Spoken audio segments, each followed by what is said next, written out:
ही आजच्या काळातली गरज आहे असं मला वाटतं. हे झालं राजकारणाचं, पत्रकारितेचं. इतर क्षेत्रांमध्ये सुद्धा थोडंसं कोड ऑफ कंडक्ट, आचारसंहिता जी आपण म्हणतो, ती सर्व क्षेत्रांमध्ये येणं आवश्यक आहे. ही आचारसंहिता ही केवळ निवडणुकीच्या 45 दिवसांपुरती मर्यादित न राहता सतत जर आपण या आचारसंहितेचं पालन केलं तर आज जी सगळ्या समाजामध्ये जो असंतोष आहे तो एका क्षेत्रापुरता, एका राज्यापुरता, एका देशापुरता नाहीये. हे ग्लोबल आहे. दिस इज अ पॅन्डेमिक. जसा करोनाचा प्रसार झाला त्यावेळी करोनाने कुठल्याही गरिबात आणि श्रीमंतामध्ये भेदभाव केला नाही, अमेरिकन आणि इंडियनमध्ये भेदभाव केला नाही. तसंच आज ही जी सामाजिक असमरसता आहे ह्याचा फटका मला वाटतं केवळ आपल्या देशाला नाही तर जागतिक पातळीवरती आपल्याला बघायला मिळतो. विविध युद्ध असतील, विविध घडणाऱ्या घटना असतील.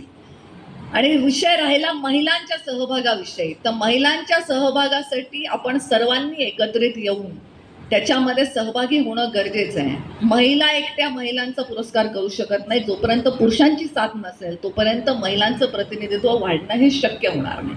म्हणून मी आता लोकसभेमध्ये महिलांचे किती टक्केवारी आहे, 2014 पर्यंत किती होती, 14 नंतर किती वाढली, कसं नारी सशक्तीकरणाचं बिल वगैरे पास झालं, हे सगळं बोलले. तरी परत मी भारतीय जनता पार्टीची प्रवक्ता म्हणून बोलते असं वाटेल. त्यामुळे मी त्या विषयांना हात न घालता आपण ह्याला सामाजिक दृष्ट्या कसं हाताळलं पाहिजे हे अगदी अवघ्या 1 मिनिटात सांगून तुम्हाला मोकळं करणार आहे. जसं आजचा विषय हा मला वाटतं हा फार महत्त्वाचा विषय होता आणि हे चर्चासत्र व्हायला हवं होतं. पण जेव्हा आपल्याला कार्यक्रम वेळेच्या मर्यादेत बसवायचा आहे आणि म्हणून कुठल्या तरी कार्यक्रमावरती आपल्याला सुरी फिरवायची आहे तेव्हा ती सुरी ही महिलांच्या कार्यक्रमावर फिरवली गेली पाहिजे. हा जो आपण निर्णय घेतला काळजी त्याचा एक महिला म्हणून मला माफ करा पण मी निषेध करते. हा आणि एवढी ताकदही मी ठेवते की तुमच्याच कार्यक्रमात येऊन तुमच्या स्टेजवर मी निषेध करते असं म्हणण्याचा मोकळेपणा मी ठेवू शकते. कारण माझं ते मत आहे की हा विषय अतिशय महत्त्वाचा होता आणि ह्याच्यावरती विस्तृत चर्चा व्हायला हवी होती. आणि या चर्चा करत असताना त्याच्यामध्ये केवळ महिला प्रतिनिधींना बोलवू नका, पुरुष लोकप्रतिनिधींची काय धारणा आहे ह्याचा सुद्धा विचार करा. आज अनेक घरामधल्या महिला राजकारणात सक्रिय कधी होतात?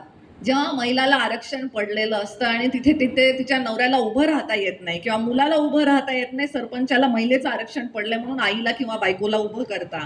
ही धारणा जोपर्यंत आपली बदलत नाही तोपर्यंत महिलांना चांगलं सक्षम प्रतिनिधित्व या राजकारणामध्ये नाही, समाजकारणात कुठल्याही क्षेत्रामध्ये मिळणं शक्य नाही आहे. महिलांचं प्रतिनिधित्व कुठे जास्त असतं आपल्याला दिसतं.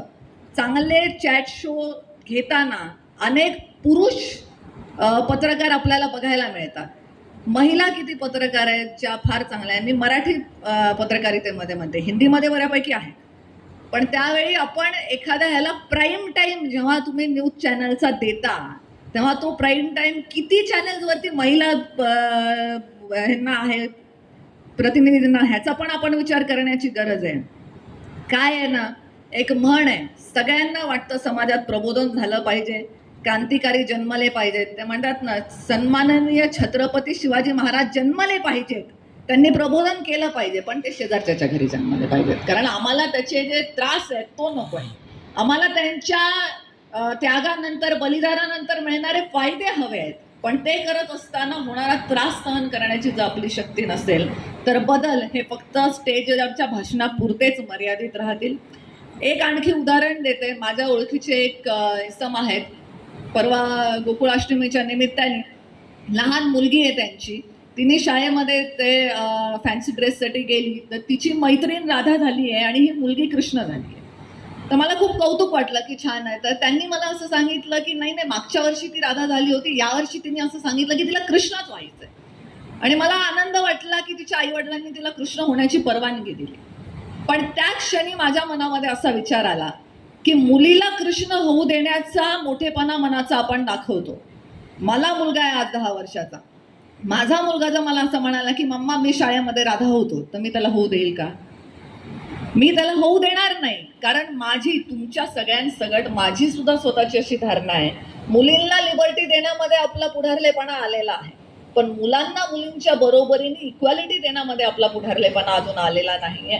का माझा मुलगा राधेचा गेटअप घेऊन जर गेला तर मला त्याच्यात अपमानास्पद का वाटलं पाहिजे? जर मी एक स्त्री असून ह्याला अपमान समजते तर तो उद्या पुरुष म्हणून या गोष्टीकडे अपमानास्पदच बघणार आहे. तर आपण स्वतः स्त्रियांनी जोपर्यंत आपलं स्थान हे समाजामध्ये पुरुषांच्या बरोबरीचं आहे आणि ते सन्मानाचं आहे, हे जोपर्यंत आपण नाही